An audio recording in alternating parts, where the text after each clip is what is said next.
ชอบหนึ่งนี่3 คนแม่ลูกชิ้นเจ้านี่กินได้ประมาณจักเดือนจักมื้อชอบหนึ่งเดือนปลายเนาะ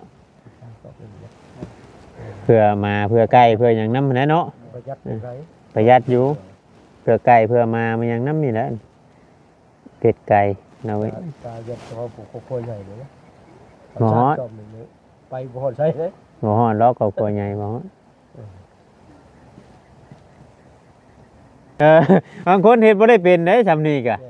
โอ้บ่เจ้าคนเดียวสิยันแหน่จังว่าน่ะบ่จักคนแนวสิเฮ็ดสิแล้ว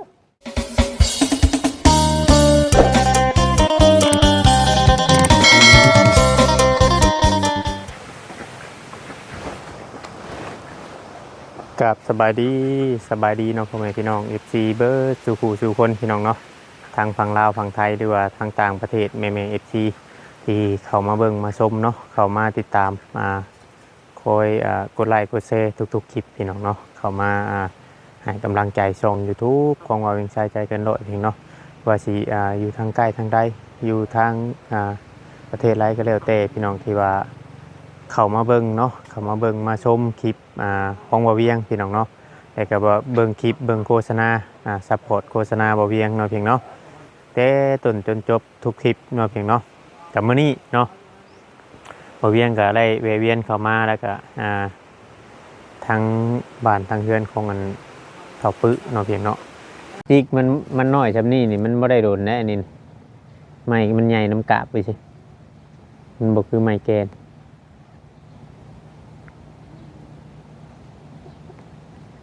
บ้านอันอยู่ทางพุ่นเด้อันอยู่ทางหยังก็บัวละพาบ่จ้ะว่า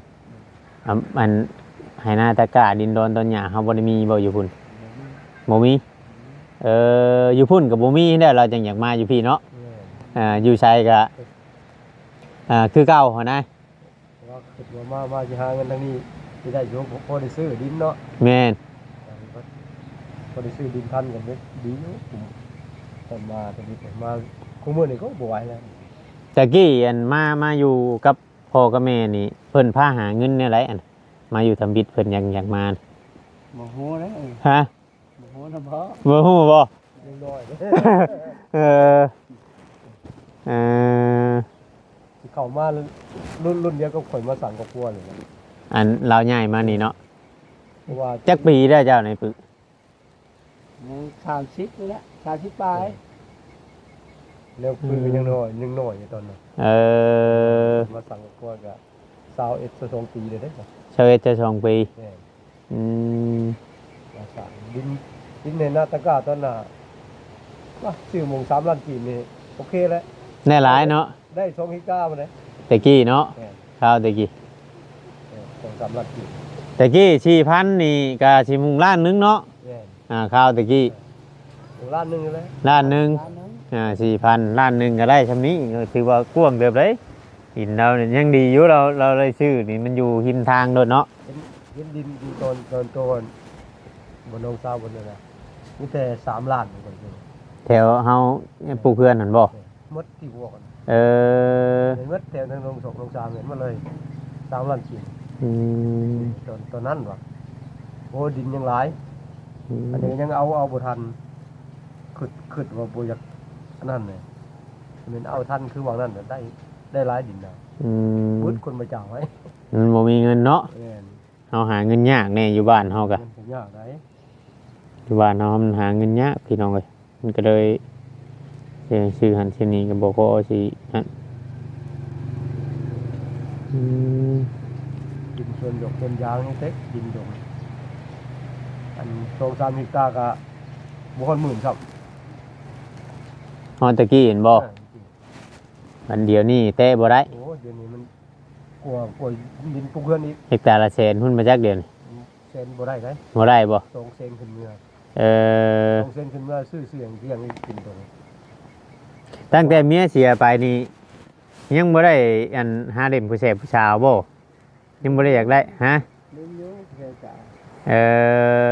ยันว่าบ่อยากอันได้เมียมาเลี้ยงแม่เลี้ยงหยังเพราะว่ามีคนหาเงินหาคำช่วยบ่ได้เอาเขาบ่เอาทำคนทุกข์เนาะเห็นว่า3 ปีแล้วเนาะผู้คนนี่อยู่บ่ฮอดได้3 ปี เขาก็สิเบิ่งในครอบครัวเฮาแน่เนาะบางทีเขาอาจจะว่าเฮาบ่มีหยังแหละเขาบ่อยากสนใจตัวมือนี่มันก็ต้องนั่นแหละบางคนก็คิดไปอีกแบบมุมมองหนึงก็สู่ไปนํกันนั่นแหละหาคู่มือนี่ส่วนหลายนี่บางเทื่อนี่หาเงินแต่งกันเองก็หลายบ่แม่นว่าตั้งเว้า หลายคนนี้ หาเงินแต่งกันเองพร้อมเฮ็ดพร้อมสร้างไปนํกันเราก็บ่ได้อยู่แม่ก็ไปตลอดเนาะ ไปตลอด ไปตลอดเคยมีอยู่บ่แบบเฮาไปเกี่ยวแต่เฮาเอาเข้าวเอาหยังนี่ก็เคยมีอยู่บ่เฮาบ่เอาเงิน นี่ มีเนาะ นี่ เออ เดี๋ยวเพิ่นเอาเข้าให้บอกเงินละ อืม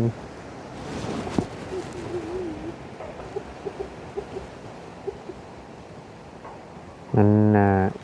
บ่ทวงบ่ทันสมมุติเฮาเอาเงินอย่างเดียวก็เฮาไปซื้อข้าวไล่ไปไล่มาก็มันก็แพงข้าวเนาะชอบหนึงนี่3คนแม่ลูกซึ่งเจ้านี่กินได้ประมาณจักเดือนจักมื้อชอบหนึง แล้วเดินไป เดือนปลายเนาะเพื่อมาเพื่อใกล้เพื่ออย่างน้ำนะเนาะ ประหยัดเป็นไร ประหยัดอยู่เพื่อไก่เพื่อมามันอย่างน้ำนี่แหละเป็ดไก่เราไว้ ตาหยัดตัวผูกคอใหญ่เลยนะ หมอ จอมหนึ่งเลยไปบ่ฮอดใช่เลย หมอห่อล้อกับตัวใหญ่หมอ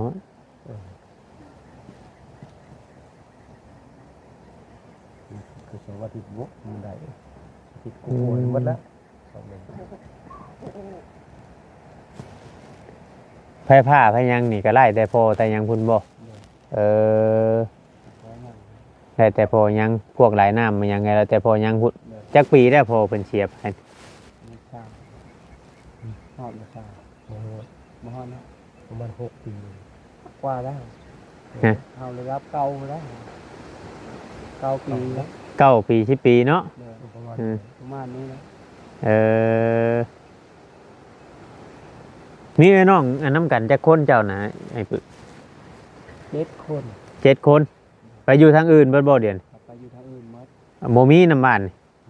อยู่ในบ้านหมดวะ อยู่ให้บ้านน้อยพุ่น อยู่บนบ้านหมด อ่า นี่ปลูกเขื่อนตัวหลังอันบนอันขางเขื่อนไปตู้เพ่งพันเลยเอาตัวหลังตกกระเต็บแต่นั่นเน้นมันเลย อ๋อแถวเพื่อนหลังน้อยๆนั่นเนี่ยอันบ่แถวเจ้าอันขี่รถเข้าไปเรื่อยๆอันบ่ แต่นั่นแหละ เฮือนเด้อเฮือนน้องแถวนั้นกันเนาะ ไอ้น้อง อืมจำเพาะว่าแต่ละคนก็คือว่าบ่ค่อยมีให้มีหน้าเนาะถามเขาเจ้าแถวนั้นเนาะ จะไปเอื้อยเลยเนาะ คนนั้นเป็นน้องชาย เอื้อย เออ อยู่แถวนั้นแหละ อืม ผู้ชายกับเขาคือน้องผมเอาเมียไปใครแน่เป็นเมียผู้มีให้มีหน้าก็เป็นหน้าลุงเมีย อ๋อผู้ใด เนาะ น้องชาย ผู้ใดอันเอาเมียผู้มีแน่น่ะพอได้กินมูลเมียเนาะ แม่ พอได้ว่าเฮ็ดให้เฮ็ดหน้าน้ำลูกน้ำเมียผู้ใดบ่มีก็คือว่าอันนี้พี่น้องไอ้ต้องดินดนต้องหาเช้ากินค่ำไปเลยๆยังใครได้เราเฮ็ดเป็นนี่ยังพอได้อยู่ได้นอนนี่เนาะ แม่ บางคนเฮ็ดบ่ได้เป็นเด้ซำนี้ก็ แม่แหละ โอ้ว้าว เจ้าคนเดียวเสียด ยันแหน่จังว่าน่ะบ่จักคนแนวสิเฮ็ดสิแหล้วบางเงินบางเทื่อบางทีนี่เฮ็ดบ่ได้เป็นไปบอกเป็นเดือนเฮ็ดข้อไก่ชื่อก็ยังบ่เป็นผู้ใหญ่เพิ่นอยากซื้อให้อยากให้เลี้ยงให้หยังก็ยังเฮ็ดบ่เป็นอยู่ยังบ่เฮ็ดหั้นนะมันก็แตกต่างกันได้อันนี้ก็สิเว้าว่านั่นก็ขึ้นอยู่กับบุญวาสนาของเขาเจ้าเนาะบางคนก็ขี้ข้านโนู่นแหละปะขี้ข้านนั่นก็ยังมีผู้ช่วย หรือจะกี่ว่าแน่ไรอันนี้ก็ได้บุญเก่าเพิ่นลายบอกคือแน่ไรเฮาก็บ่ฮู้คือกันตัวนี้ก็ เคยไปเฮ็ดเฮิรนน้ำเขาแล้ว ชื่อ ก่อเฮิรนอย่างชื่อเอา เออ เฮิรนไม้เฮิรนอย่าง เจ้าก็ไล่ไปเฮ็ดงานน้ำหมู่เรื่อยอยู่บ่เนาะเฮ็ดเวียกเฮ็ดหยัง ไป ไปอยู่เนาะ ไป เออไปได้พอได้อันวิชาติดโตมาชื่อเอาพอได้ใช้เนาะ ชื่อเอา แบบนี้แหละ ก็ไปเฮ็ดนำบ่บอสเฮ็ดจะให้ท่านหมอกับไป อืม แล้ว อืมเฮียนทันหมอก็จนแล้ว แล้ว บัดนี้คำว่าอันมีแบบว่าผู้รักผู้ใหญ่เพิ่นนั้นสดช่วยเข้ามานี่คำว่าให้เจ้าเฮ็ดเองนี่ผู้สิเฮ็ดไร่อยู่บ่สมมุติว่าคำเพิ่นซื้ออุปกรณ์ให้นี่ ได้ ฮะ ได้ เฮ็ดได้บ่ ได้ เออ อยากจะมีถุงมือแล้วเนาะ หน่อย มีถุงมือ อื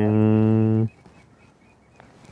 ว่าตัวใดมันพอจื้อได้เฮาจื้อเอาได้เฮาสามารถเฮ็ดได้เนาะอืม คนเล็กคนอย่างได้ อืมคือว่านั่นแหละพี่น้องเนาะเราก็เซ็กซี่หลายๆท่านเพิ่นก็บ่อยหาอันบนที่ว่านั่นเนี่ยเด้อบ่เวียงเอ้ยถ่ายคลิปก็อยู่แต่บนที่หังบางมีหลายเพิ่นว่าจักสิว่าในหลายบัดไปถ่ายบนทุกบัดก็คือว่าบ่เห็นมีผู้ช่วยนะเฮาก็บางเทื่อเพิ่นคิดว่าทีมงานสร้างคอนเทนต์เอาพี่น้องเนาะเฮาก็บ่จักความสิว่า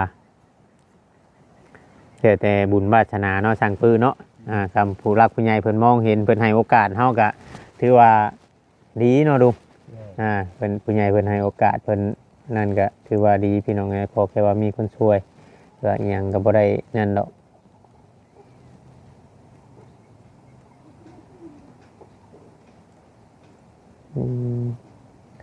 ทางแม่เพิ่นก็เฒ่าแล้วก็ยังไปเฮ็ดเวียกอยู่โพถือว่าเราเป็นคนแข็งแรงบ่เติบนึงเนาะลุงเนาะ ตกกล้าตกยังได้หมด ยามดำให้แล้วหน้านี่ก็ไปบ่ได้ เล่นไป เพราะคำเจ้าไปนี่เราอยู่คำเจ้าอยู่แล้วเราไปช่วงนี้เจ้ามั่งเพื่อนเก็บเพื่อนนี้เก็บไม้เก็บตอกนี้เนาะมั่งวานนี่ดิ มาว่านี่ มั่งวานนี่แหละสิคนมานั่นมาบัดเช้ามันนี่ได้คุดได้ไรคุดยู่ลงด้วยบ่ รู้ลงเลย ยู่ถิ่มอือลงได้เนาะ คน บัดหามาเจ้าจะเอามาในไรเสามันนี่ต้องหาหมู่ได้บ่ต้องหาหมู่ได้ยอซอยเนาะหาเอามาผู้เดียวบ่ได้ได้เสามันใหญ่ ทำไงเนาะ มันหนักเลยละรับ3-4 คนพุ่นได้นี่4 คนพุ่นได้ยังเอามานี่เอาพื้นว่าเอาไม้เฮือนเก่ามาใส่สิมาเฮ็ดมาเฮ็ดหลังคงหลังคาก็เฮ็ดบ่ได้เนาะมันไม้มันเบิดเด้พวกกินเบิดเลยมันเก่าเบิดเลยมาทำบิดเนี่ยแม่นบกอยู่นี่เลยบ่เฮือน พวกอย่างนี้ ตอนแรกๆเห็นไหมบัดแล้วย้ายออกไปหัน นายพ้นว่าสิปุ๊กเพิ่ม อ๋อว่าสิสร้างตัวเสาปูนนี่ขึ้นได้ย้ายออกไปหันมันโดดบ่เป็นตามคาดเนาะพอดีทั้งพ่อเพิ่นป่วยเพิ่นเสียไปแล้วก็เลยยาเลยโจเลย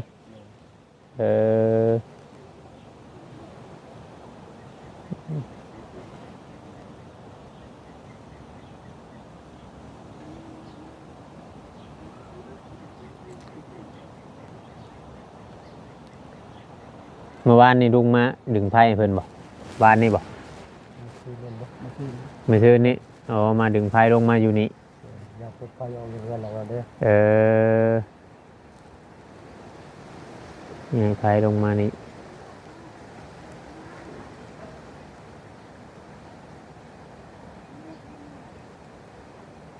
จักปีเจ้าเอาเมียให้ปึเจ้าเมียจักปี 9 ปี 9 ปี10 ปี 8 ปี มันจะ1 ปีเนาะ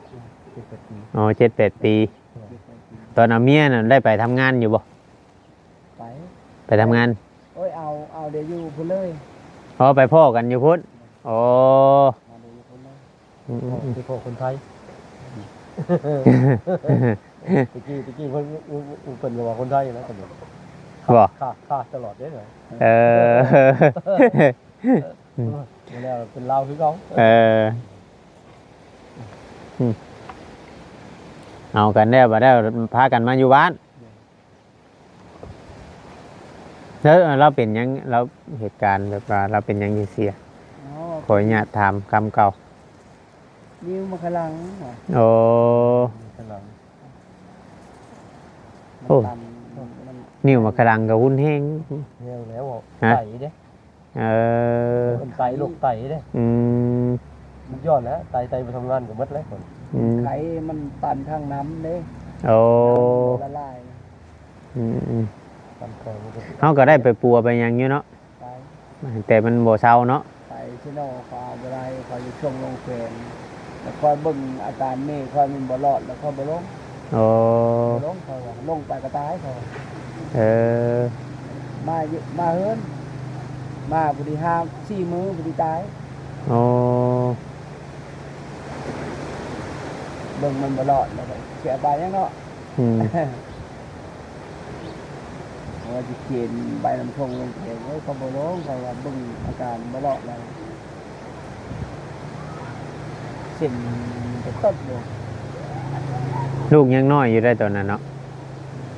บ่ได้7 ปีแล้ว บางหำมีได้เอออืม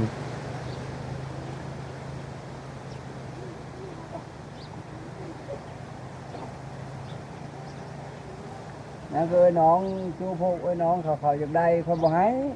เอ้ยน้องทางใด ทั้งแม่ ไม่เข้า โอ้ทางแม่เฒ่าอยากได้ลูกเมื่อเลี้ยงอยู่พุทธ เขาอยากได้เขาบ่ให้ โอ้ยเฮาเลี้ยงใหญ่แหละเนาะบ่ให้แล้บ่ เอาไปดูแลแล้วเนาะ แม่น พอได้นั่นเนาะ เออเฮาเลี้ยงใหญ่แหละ7-8 ปีแต่ไผสิให้เนาะจำใดก็หาเลี้ยงได้อยู่ดอกลูกชำนี่ เป็นจะฆ่าเดียวไปแล้ว ให้กันนะ เด้อ เออเพิ่นมาเถียงเอาบ่ อืมเขาเพิ่นมาถึงเอาเพราะว่าอุ้มเอาแม่เขาไว้ไปได้เขาว่า เพราะปกติลูกนี่สมมุติว่าคำว่าเฮาเบิ่งบ่กุ้มคำว่าพ่อกินเหล้าเมายะสุราหรือว่าปะเด้งเต็งนั่งไปนั่นแม่นอยู่เขามีสิทธิ์เอาไล่เนาะลูก แม่ อันนี้เฮาดูแลไล่อยู่นะเฮาเลี้ยงกุ้มอยู่นะบ่เอาว่าลูกมันเกิดกับเฮาเด้เฮาบ่ได้อยู่เฮือนพ่อเฒ่าแม่เฒ่า นี่แหละ คำว่าเฮาอยู่เฮือนพ่อเฒ่าแม่เฒ่าหรือว่าเมียเสียเด้คือว่าเฮาน่ะไปอยู่ทางใหม่น่ะแม่นอยู่น่ะลูกมีสิทธิ์อยู่น้ำเพิ่นน่ะอันนี้คือว่าเฮามาออกมาอยู่เฮือนเฮาแล้วลูกก็อยู่น้ำเฮาเนาะเฮาเป็นคนเลี้ยงมันบัดใหญ่แล้วบัดนี้เฮาบัดบ่ได้กินเหล้าเมาสุราคำมาลูกเต้าบ่มีแนวกินหรือว่านู่นนั่นนี่นั่นแม่นอยู่น่ะเขาเจ้ามีสิทธิ์หรือว่าพ่องมายังเอาก็ได้อะนะนี่คือเฮาเบิ่งได้เฮาดูแลได้เลยคือว่าบ่เป็นหยังหรอก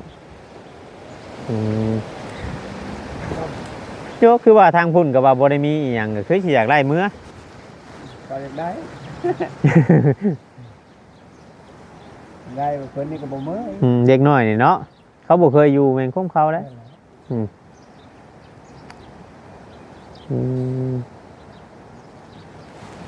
เขาก็บ่ได้เคยเข้ามาถ่ายเราจะเชื่อหรอกพี่น้องอยู่นี่นะอยู่เพื่อนเรานี่เว้ากันอยู่แต่กี้ก็แต่ว่าบ่ได้เข้ามาจะเชื่อเพราะว่ามันก็บ่มีเวลาเนี่ยพี่น้องแดนมาถ่ายเชื่อก็แดนเมื่อได้เข้ามาทางบ่บดเห็นอยู่ในคลิปบ่บดมื้อนั้นก็แต่ว่าบ่ได้เบิ่งคลิปจบหั้นนะพี่น้องเรื่องราวอย่างมื้อนี้ทางลุงแก้วเล่าให้ฟังอีกก็เลยเข้ามาถ่ายให้พ่อแม่พี่น้อง FC เบิ่งพิจารณาไปนำกันเนาะเพียงเนาะว่าสิเบิ่งครอบครัวเราแบบไรหรือว่าแนวไรตามที่ว่าทางเงินลุงแก้วเราก็เป็นผู้รักผู้ใหญ่อยู่ในบ้านนี้เนาะเราก็ว่าคือว่าชุดเติมหนึ่งเนี่ยเนาะลุงเนาะชุดเติมหนึ่งเนี่ยในตอนนี้นะว่าบ่ได้มีหยังน้องเนาะก็เลยอยากถ่ายเบิ้งนั่นคือผู้รักผู้ใหญ่เพิ่นเมตตาได้ของน้ำของในได้ข้าวได้น้ำกินบ่พี่น้องเนาะพอทางเมตู้เพิ่นบ่ได้ไปหารับจ้าง ผมลำบากกับของน้ำนะลำบาก ทั้งเมตู้ยังนี่เคยเข้ากล้องเพิ่นอยู่บ่ทางเมเจ้านี่ เขา เคยเข้าอยู่เนาะอืม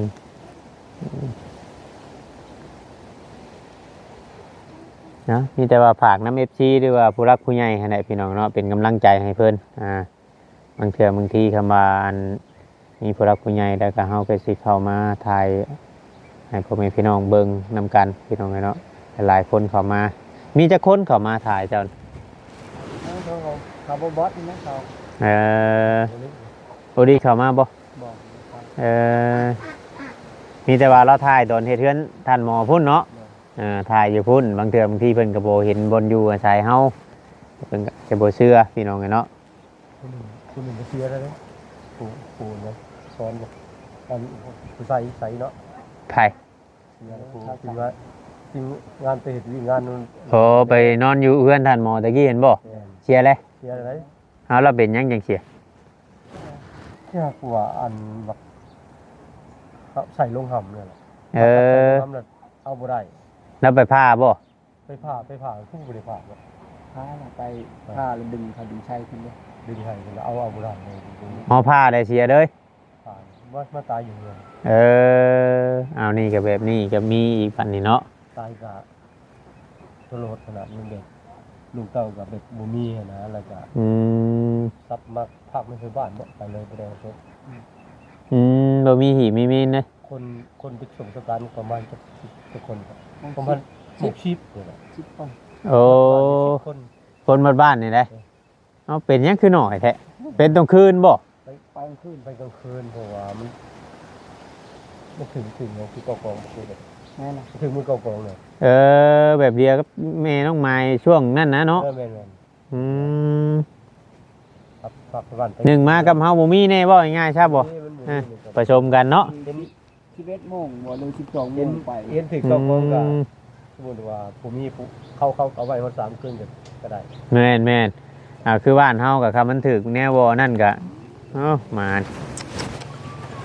คือนั่นก็เอาไว้ก็ได้อยู่กับผู้มีแน่น่ะเสียนั่นเสียนี่ให้บ้าน ก็ยากเรายากเพราะว่าครึ่งข้อมูลเก็บเงินสมาคมในบ้านเลยยังมีไฟมอบไปเราอยู่ยังบ่ได้ เราบ่ได้เสียน้ำหมู่บ่ เสียแต่ว่ามันจังไม่ได้ เพื่อนในข้าว เก็บเงินยังบ่ทันมี เออ บอกไปเรา โอ้มันก็ขึ้นอยู่กับอำนาจการปกครองเด้ตัวนั้น นั่นแหละมันถึงกัน เขาอยากตัดเราออกแต่ระบบบ่ยัก การจะตั้งบ่อยู่ใส่บ่ เนาะเออ แต่ว่าคุดข้อกันอยู่ อืม รวมเท่านี้ก็เว้ากันอยู่ บ่ เว้ากันอยู่ ยังบ่ได้เพิ่นว่าติ ยังบ่ทันคุดข้อยังบ่ทันได้เจาะ อื ว่าม น้ำข้างน้ำไฟแท้ อื ข้าง ม บ่ได้ชนบ่มี ใช่ประมาณนี้ได้อจ้ะเนาะมีแต่ว่ามาถ่ายคลิปมื้อนี้ก็บ่มีหยังหลายช่างปื้อเอ้ยมีแต่ว่าเข้ามาอัปเดตให้เบิ่งตามที่ว่าทางลุงแก้วแล้วเราให้ฟังแล้วก็มาถ่ายทอดให้ FC เบิ่งเนาะให้ทางผู้รักผู้ใหญ่เพิ่นเบิ่งทางเทื่อว่าเพิ่นออกความคิดความเห็นช่วยกันเพิ่นสิพิจารณาไปในใดก็สุดแล้วแต่เพิ่นเนาะจังใดก็อยู่ดีมีแฮงสบายดีพ่อกันมื้ออื่นอยู่ทางเฮือนเบาบอดพุ่นแหละเนาะพี่น้องไงเนาะนี่แหละพี่น้องถ่ายให้พ่อแม่พี่น้อง FC ได้เบิ่งได้ชมนํกัน เราเฮ็ดเองแล้วนี่กับพี่น้องไงเนาะใครกลัวอันทั้งแต่เกิงลายเท่าพี่น้องไงเนาะคือว่าเราเฮ็ดนั่นมันอยู่บนเสาตะกี้เราอยู่หลังพุ่นตัวเวียงไทยเบิ่งอันนี้กับเสาเฮือนนี่ตั้งแต่นั่นพี่น้องไงเนาะตั้งแต่พอเรายังมานี่แหละคนออกไปน้ำแล้วพี่น้องไงเนาะเพราะว่าบ่มีงบประมาณเลยว่าบ่มีเงินมีคำเนาะหาเงินซื้อเขาวเลี้ยงแม่ไปกินวันๆนี่ก็บ่มีหยังแหละพี่น้องเนาะแต่ว่าเรายังเลี้ยงเป็ดเลี้ยงไก่อยู่ได้พี่น้องแต่อันนี้ก็เป็นบ่งเมนอนเนาะตัวนั้นก็เป็นคอกไก่พี่น้องเอ้ยนี่เราเห็นบนแล้วนอนใหม่ตัวนี้แล้วก็จะนี่ก็ยังครูบาเพิ่นชื่อให้พี่น้องเนาะพิจารณาไปนำกันเด้อพ่อแม่พี่น้องที่ถ้าว่าผิดพลาดอันใดก็ต้องกราบขอโทษขออภัยหลายอยู่ดีมีแห้งพี่น้องขอกล่าวคำว่าสบายดีเนาะ